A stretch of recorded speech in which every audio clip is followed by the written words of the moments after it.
Bom, vamos lá.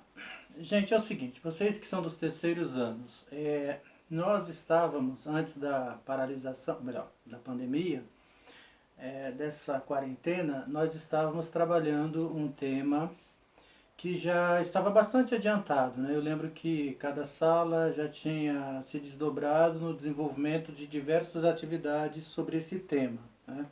Que trata da Revolução Industrial e do imperialismo neocolonialista. Se vocês acompanharam as videoaulas lá do Centro de Mídias, vocês perceberam que esse assunto voltou a ser tratado lá. Agora, como nós já estamos adiantados nesse conteúdo, eu vou fazer um resumo, que era o que eu previa, não é? Quando vocês começassem a fazer as atividades dentro de sala, é que no final das apresentações dos grupos, né, eu fizesse esse apanhado geral, é o que eu vou fazer agora. Bom, o que nós estudamos lá? Que a Revolução Industrial, né, acabou transformando a sociedade europeia e depois mundial de uma forma definitiva. Nós tínhamos um modelo artesanal de produção, característico da Idade Média, que se tornou, paulatinamente, um modelo maquinofatureiro, ou seja, tirou-se da mão do trabalhador a ferramenta e esse trabalho, esse esforço passou a ser feito numa máquina. Esse modelo, né, de produção artesanal, né, que vira maquinofatureiro, ele é marcado por diversos elementos, né? E aí nós temos que reforçar somente aquilo que eu considero como sendo mais importante. Primeiro, numa produção artesanal, todos os equipamentos, matéria-primas e principalmente o conhecimento é detido por um artesão, por um cara que realiza todas as etapas do processo de produção, né? Esse modelo ele tem certas limitações. A produção ela é pequena, a qualidade depende do humor do sujeito que está trabalhando naquele dia, e principalmente o trabalho é revertido para quem faz. Então, o sujeito que produz sapato, ele não produz com a intenção de se enriquecer. Ele produz para atender às suas necessidades imediatas, que são basicamente a sua sobrevivência, né? O que é basicamente a sua sobrevivência. Muito bem. Nós sabemos que esse modelo que prevaleceu na Europa aí, desde o final da Idade Antiga, né, a desintegração do Império Romano, ela se estende até a chamada Revolução Industrial, que nós podemos identificar aí como sendo final do século XVIII, início do século XIX. Tá? Então vamos lá. Como é que isso acontece? Primeiro, nós temos que lembrar que todo esse movimento ele vai ser feito ou vai ser promovido por uma nova classe social que surge com a desagregação do sistema feudal, que é basicamente a classe burguesa, né? No início, os burgueses dedicavam-se quase que exclusivamente ao comércio. E aí, para atender às suas necessidades, que seriam basicamente mais produção, melhor qualidade e preço mais baixo, estes comerciantes vão investir no desenvolvimento de novos modos de produção, especialmente o maquinofatureiro. Essa transformação vai acabar afetando não apenas a maneira de se produzir as coisas, as manufaturas, mas também revolucionando toda a sociedade europeia. Então vocês devem lembrar, quando vocês leram aqui no livro de vocês, que isso vai provocar deslocamento das populações da zona rural para os centros urbanos, vai promover um aumento extraordinário na quantidade de pessoas, porque a quantidade de gente está associada à sua capacidade de produzir alimentos, o sustento. E isso a Revolução Industrial acabou promovendo, especialmente quando a tecnologia, os modos de produção agrícolas se renovaram, né, e passaram a produzir cada vez mais. É claro que isso não veio somente por um lado positivo, né? Nós sabemos que quando as pessoas abandonaram a zona rural e vieram para as cidades, elas não estavam preparadas para atender ou para abrigar tanta gente. Então houve o desenvolvimento de cortiços, né? Todo mundo sabe que a Revolução Industrial inicia-se pela Inglaterra e que até então não existiam cidades grandes na Inglaterra, né? E com o advento desse êxodo rural, as cidades tiveram que se preparar ou tiveram que se desdobrar para abrigar todo mundo. Então surgiram muitos cortiços em condições subhumanas, né? As cidades não conseguiam desenvolver saneamento básico, não havia sistema de atendimento de saúde, então era uma precariedade total.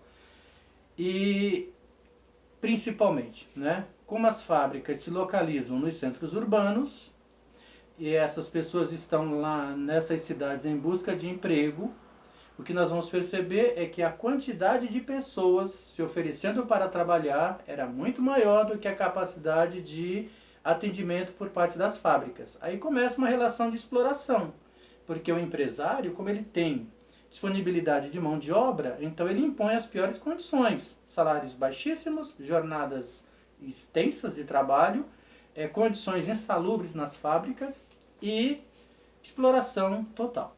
Isso vai acabar motivando os trabalhadores a se desdobrarem para fugir dessa exploração. E aí começa o processo de surgimento dos sindicatos, da organização de trabalhadores, né, com o objetivo de melhorar as suas condições de vida nas cidades e também no local de trabalho, né? Então, esses sindicatos, eles são criados para reivindicar melhores condições de vida e também melhores condições de trabalho. Nós sabemos que no início essas iniciativas não foram bem sucedidas, né? Até porque não havia muita clareza de como agir. Então, se vocês recordam, eu expliquei na aula que houve um movimento chamado de ludismo, né?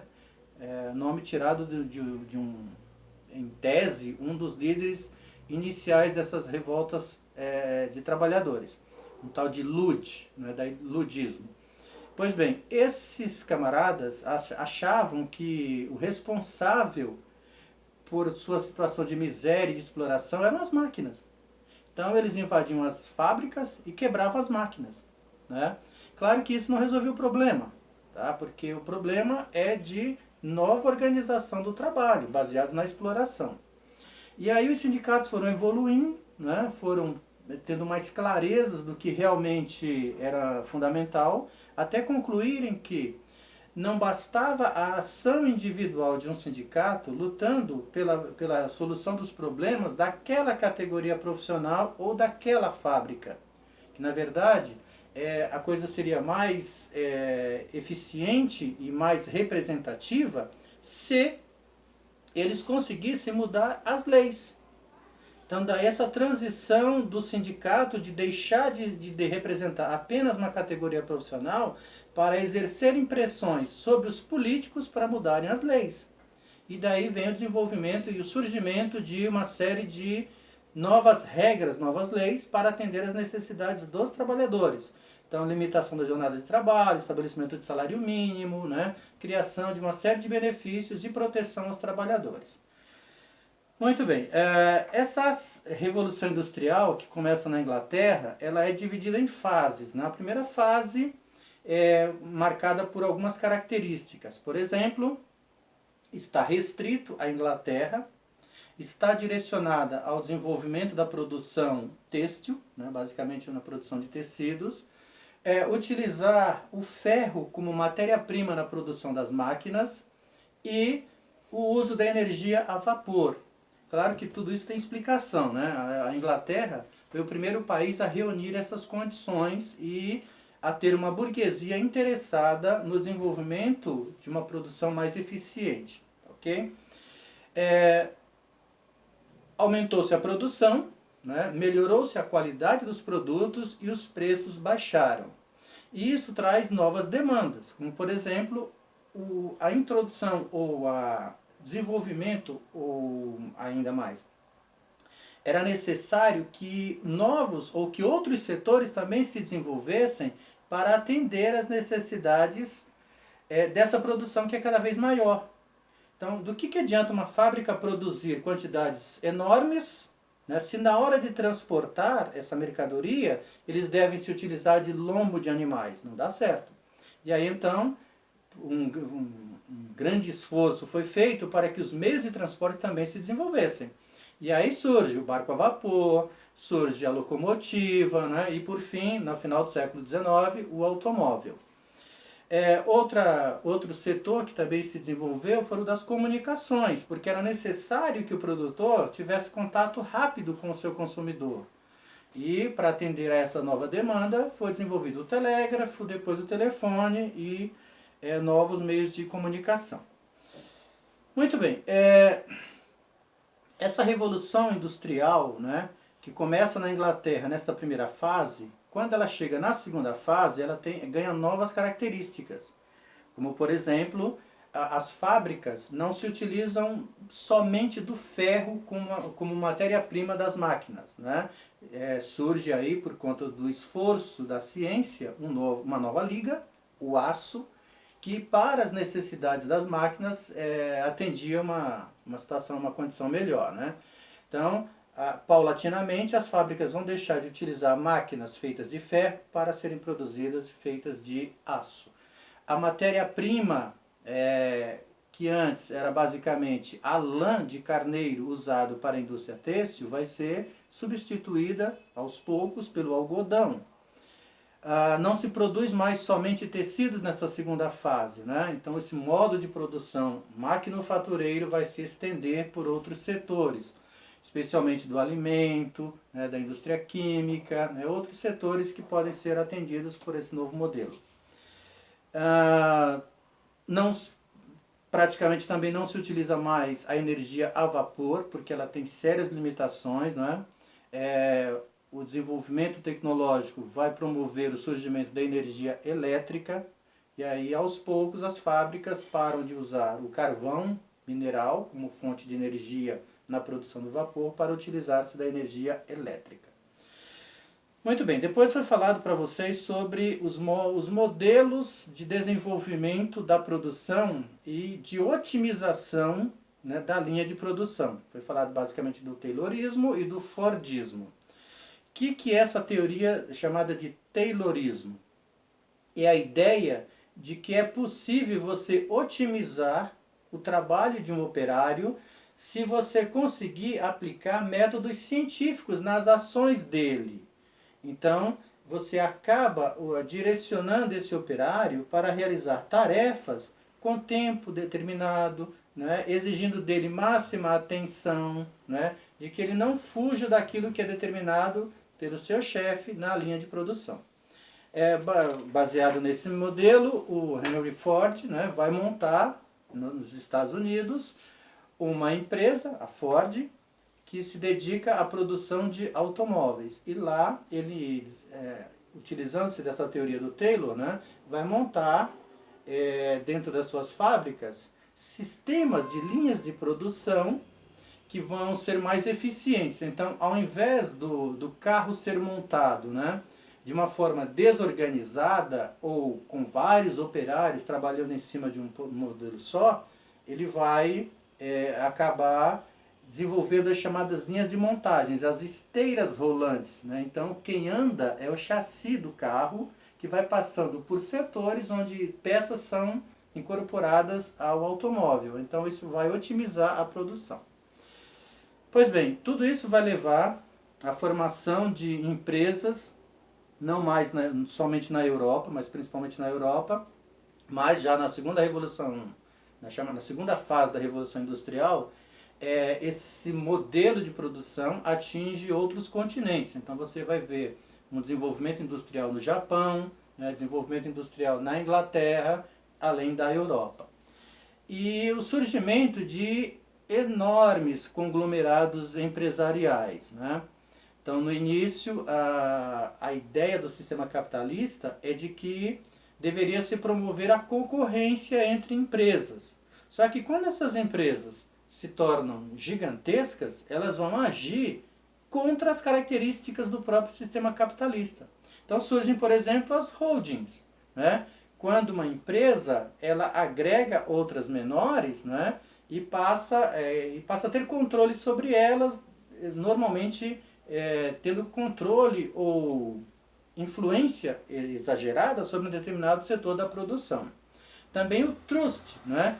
Quando uma empresa que, por exemplo, fabrica ou que monta automóveis, ela compra todas as outras empresas que estão relacionadas a essa cadeia de produção. Então ela compra a mineradora, ela compra a indústria siderúrgica, né? Compra a indústria de autopeças, ou seja, ela controla toda a cadeia de produção daquele artigo que ela faz. Então, acabou a concorrência, já que ela tem controle sobre tudo. E os cartéis, né? Que é quando empresas de um determinado setor, né, combinam entre eles preços, quantidade de produção, áreas onde cada um vai vender, ou seja, eles agem contra o próprio sistema capitalista. Pois bem, isso é basicamente o que nós já falamos da Revolução Industrial. Agora, onde é que entra aí o imperialismo colonialista ou neocolonialista? Primeiro nós temos que entender esse título, né? Por que imperialismo neocolonialista? Imperialismo é quando um país domina o outro, né? Quando acaba colocando sob sua área de exploração. E neocolonialismo é esse momento em que esses países, já na fase de capitalismo industrial, se voltam para outras áreas do planeta a fim de estabelecer domínios, impérios, criação de impérios. Por que neo? Porque já existiu na história uma outra época em que isso aconteceu, só que com outras características, né? No século XV e XVI, os países da Europa, através das grandes navegações, acessaram partes do continente e estabeleceram domínio, né? Como foi o caso da América, a partir da chegada do Colombo, que se tornou praticamente todo o continente americano colônia de país europeu. As regiões litorâneas da África e até partes da Ásia, né? Os portugueses vão chegar nas Índias e vão estabelecer áreas de dominação. Só que nessa fase aí o capitalismo ele é comercial, né? Basicamente, do que os europeus estavam atrás nessas áreas que eles estão acessando e dominando? Produtos para vender na Europa. Então, eles não se interessam muito pela produção. Não é o que interessa quem domina ter controle da produção, mas sim motivar pessoas que produzam coisas que os burgueses possam vender na Europa. É só você lembrar que o Brasil foi orientado a produzir açúcar. Só que quem produzia açúcar aqui, o chamado senhor de engenho, ele não vendia esse produto diretamente na Europa. Tá? Esse comércio era explorado pela burguesia portuguesa. Então, os produtores do Brasil só podiam vender para comerciantes portugueses que revendiam esse produto na Europa. Nessa fase agora, não. Você tem o capitalismo industrial. E o que a industrialização provocou nos países da Europa? Novas necessidades. Eles precisam de cada vez mais consumidores, porque a produção não para de crescer, a qualidade melhorou, o preço baixou. Eles precisam urgentemente de novas fontes de energia, né? Especialmente o petróleo, quando se desenvolve a queima do petróleo para a produção de energia. Precisam de lugares seguros onde eles possam investir o dinheiro que eles lucram com essas vendas todas de produtos industrializados, e eles precisam resolver um problema que estão enfrentando, que é o excesso populacional nesses países da Europa. Então, para onde é que essa população, que esse excesso de produção pode ser mandado? Então, a conquista de novos territórios vem para atender a essas demandas. Okay? Então, o neocolonialismo foi a solução encontrada pelas grandes empresas e grandes empresários do capitalismo industrial no final do século XIX, início do século XX, para atender essas necessidades da industrialização. Como uma população que se diz a mais desenvolvida, a mais evoluída, vai exercer controle sobre partes do mundo, explorando, escravizando as suas populações, sendo que eles já tinham conhecido diversos movimentos que brigavam pela igualdade, pela liberdade, pela fraternidade. Então era necessário justificar essa dominação e esta exploração nas sociedades europeias. E aí, o que vai acontecer nesse período, ou nesse momento, é o desenvolvimento de algumas teorias ditas científicas, né, para justificar essa dominação e exploração. E aí se destaca o tal do darwinismo social.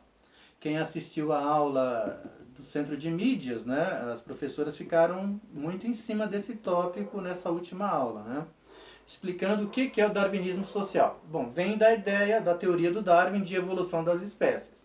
Então, propagou-se na Europa algumas ideias racistas, né, de que entre os seres humanos existem diferentes raças. Então, a raça negra, a raça amarela, os indígenas e a civilização ou a raça branca. E que no processo de evolução natural, os brancos tinham alcançado um nível de desenvolvimento maior, mais sofisticado do que as outras raças. E que era uma obrigação das raças brancas superiores levar desenvolvimento, conhecimento para essas raças primitivas. Portanto, tanto os negros como asiáticos, né, eram vistos como inferiores, primitivos, que precisavam da ajuda das raças brancas para alcançar um certo nível de conhecimento. Claro que tudo isso não é cientificamente comprovado, né? Trata-se basicamente de teorias racistas. Mas foram usadas para justificar entre os europeus a dominação dessas novas áreas e esconder o fato do que realmente estava acontecendo nessas regiões. Que não se tratava de desenvolvimento, não se tratava de conhecimento, era exploração, era escravização, né? Pura e simples. Muito bem. E aí foi trabalhado por vocês também como foi o processo de invasão da África, da Ásia e da Oceania, né? É importante que a gente fale também que a América voltou a sofrer as influências desse neocolonialismo. Só que aqui nós não temos uma ação direta, uma invasão militar e uma dominação como aconteceu nessas outras regiões. Aqui foi uma exploração mais sutil que veio através de pressões econômicas, principalmente dos Estados Unidos. Nesta época, vigorava nos Estados Unidos a chamada doutrina Monroe, que o lema principal era a América para os americanos. Na verdade, o que os Estados Unidos estavam querendo dizer? Que a América deveria ser reservada para a exploração dos Estados Unidos e dessa maneira expulsar daqui ou diminuir aqui a influência dos países europeus para que os americanos pudessem exercer essa dominação econômica. E é o que vai acontecer. Muito bem, no que diz respeito à África, nós tivemos um verdadeiro genocídio, né, na dominação desse continente. Comecemos falando um pouco sobre a dominação francesa na África. Os franceses se direcionaram mais para a região norte e nordeste da África. Ficaram basicamente ali na região onde hoje é o Marrocos, principalmente a Argélia, e depois sobre toda a África chamada subsaariana, né? Então praticamente todo o deserto do Saara era domínio francês até a região do Congo, né? Ou parte do que hoje seria o Congo. Inicialmente os franceses, quando eles chegavam na região, eles dominavam e criavam os chamados protetorados, que era a manutenção do governante local, mas em obediência aos interesses ao governo francês, né? Os belgas na África. A dominação belga, especialmente sobre o Congo, começa com a ação do rei belga, o Leopoldo II. Esse camarada estabeleceu que a região do Congo, um território 10 vezes maior do que a da Bélgica, era propriedade dele, rei. Não era da Bélgica, era dele. E ele estava interessado especialmente na exploração do ouro, do marfim e do látex, né? Que era um produto muito importante nessa época, porque do látex se fazia borracha e da borracha utilizava-se na produção dos pneus. Existem relatos e documentários, né, que mostram que no processo de dominação do Congo, sob o comando, sob as ordens desse Leopoldo II, aproximadamente 10 milhões de congoleses foram mortos, né? Porque a ação era extremamente violenta e desumana. Eles obrigavam, né, a população nativa a entrar para a mata para trazer quantidades estabelecidas, tanto de látex como de marfim. E quando a pessoa voltava sem cumprir essa meta, os castigos eram terríveis, né? Ia desde a morte, pura e simples, a decapitação, a amputação de membros, né? Assim, coisas terríveis. Até que a notícia dessas atrocidades chegaram à Europa, e aí o governo belga tirou, né, a propriedade do Congo do Leopoldo II e passou para o Estado belga, o que não mudou muita coisa, né? Acabou sendo toda a exploração do mesmo jeito. A Inglaterra, que vai se tornar talvez no maior império desta época, se interessa na África, especialmente pelo Egito e pelo Sudão, na fase inicial. O Egito porque já era meio que dependente da Inglaterra, porque eles tinham contraído empréstimos junto à Inglaterra para a construção do Canal do Suez, e aí então, quando os ingleses se decidiram pela dominação direta dessas regiões, já começaram pelo Egito e pelo Sudão, né? E depois eles vão se expandir também para a região que hoje é chamada de África do Sul, principalmente. Vale ressaltar que nesse momento você tem uma dominação militar. Então não tem negociação, não tem diplomacia.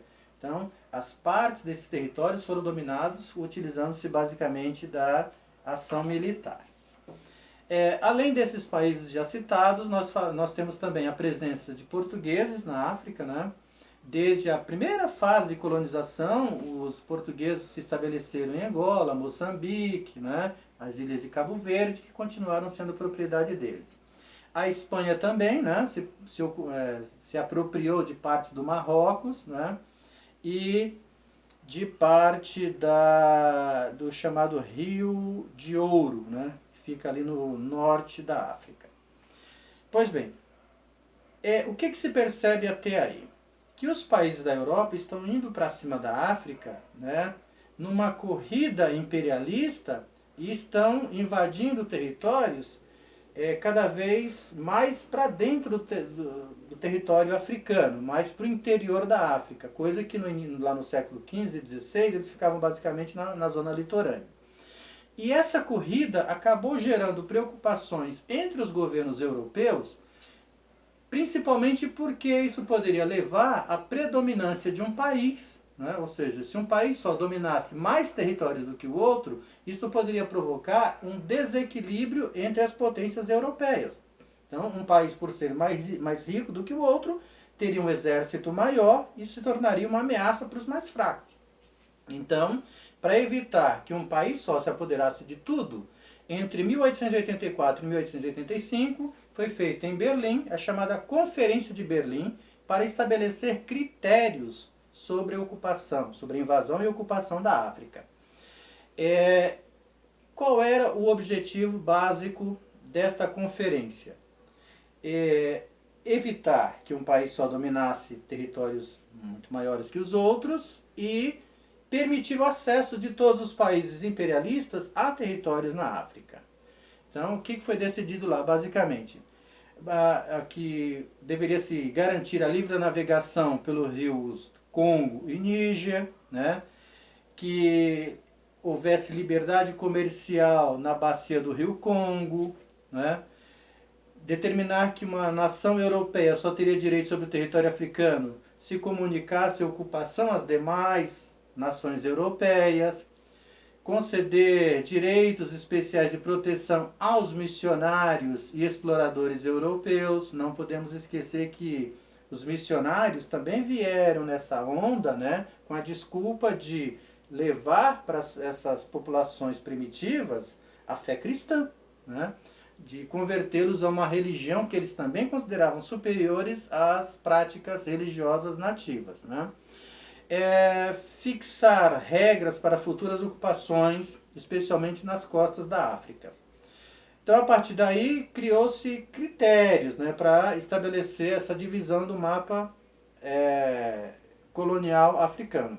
E se a gente observa, se vocês tiverem oportunidade de entrar em alguns sites de mapa aí e acessar o mapa da África em 1910, vocês verão que nessa divisão levou-se em conta somente os interesses das populações ou das nações europeias, tá? Em nenhum momento alguém esteve preocupado com as características da África. É por isso que tem muita linha reta, né, nessa divisão territorial aí. Muito bem. Depois de lotear a África, esses países chegaram à Ásia, né? E que também vai se tornar uma área de exploração desses europeus, né? Talvez os destaques maiores para a ocupação da Ásia devemos dar aos ingleses e franceses, né? Os britânicos se interessaram especialmente pela Índia, né? Mas o que havia de tão interessante na Índia? Uma população enorme, né? Uma grande produção de artigos que poderiam ser comercializados por esses ingleses, né? E aí eles travaram guerra com os indianos, dominaram a Índia e criaram todo um sistema de exploração econômica para criar uma situação em que os interesses ingleses prevalecessem. Do que eu estou falando? Por exemplo, os indianos eram grandes produtores de tecidos. E tecidos de ótima qualidade, né? Tecidos finos. Mas aos ingleses interessava vender o tecido inglês na Índia. Então eles adotaram um conjunto de leis que encareceram, que precarizaram a produção de tecidos na Índia, a ponto de praticamente destruir a indústria têxtil indiana, para que os indianos passassem a comprar tecidos ingleses. E é o que vai acontecer, né? Vale destacar aí que os indianos vão se rebelar contra essa dominação inglesa e contra essa exploração inglesa, principalmente através da chamada Revolução dos Cipaios, ou Revolta dos Cipaios. Quem eram os cipaios? Indianos recrutados pelo exército inglês para estabelecer domínio sobre os próprios indianos. Então, dentro do exército inglês, que dominavam a Índia, você tem uma parte grande de soldados que são indianos. Só que o tratamento dado pelo exército a um militar